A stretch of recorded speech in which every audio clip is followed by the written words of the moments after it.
Hi friends, అందరికీ నమస్కారం. Friends, ఒక్కసారిగా మారిపోయిన వాతావరణంతో భారీ వడగళ్ల వాన అయితే కురిసింది. ఎక్కడ ఏంటి అని వివరాలు తెలుసుకుందాం. వీడియో పూర్తిగా చూడండి. అలాగే తప్పకుండా లైక్ చేయండి. మరిన్ని అప్డేట్స్ కోసం ఛానల్ని సబ్స్క్రైబ్ చేసుకోండి. ఇక వివరాల్లోకి వెళ్ళిపోదాం.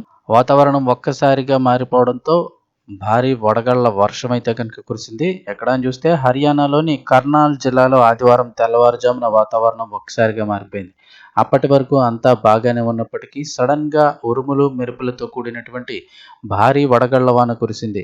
ఈ అకాల వర్షం కారణంగా జనజీవనం పూర్తిగా స్తంభించిపోవడమే కాకుండా వీధులన్నీ తెల్లటి వడగళ్లతో నిండిపోయి కాశ్మీర్ను తలపించాయి.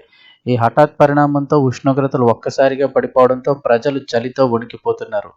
ఈ అకాల వర్షం, వడగళ్లు కర్నాల్ పరిసర ప్రాంతాల్లో పంటలపై తీవ్ర ప్రభావాన్ని చూపించాయి. ముఖ్యంగా పంట చేతికొచ్చే దశలో ఉన్నటువంటి గోధుమ, ఆవాలు, శీతాకాలపు కూరగాయల పంటలు వడగళ్ల దెబ్బకు నేల కొరిగి భారీగా దెబ్బతిన్నాయంటున్నారు. దీంతో రైతులు తీవ్ర ఆర్థిక నష్టాన్ని చవిచూస్తున్నారు. ప్రభుత్వం వెంటనే స్పందించి పంట నష్టాన్ని అంచనా వేయడానికి గిర్దావరి నిర్వహించి నష్టపరిహారం అందించాలని అన్నదాతలైతే కోరుతున్నారు. ఈ సడన్గా వర్షం పడిందైతే కనుక ఈ వడగళ్ల వర్షం హర్యానాలోని కర్నాల్ జిల్లాలో అయితే కనుక ఆదివారం తెల్లవారుజామున ఈ వడగళ్ల వర్షం అయితే కురిసింది.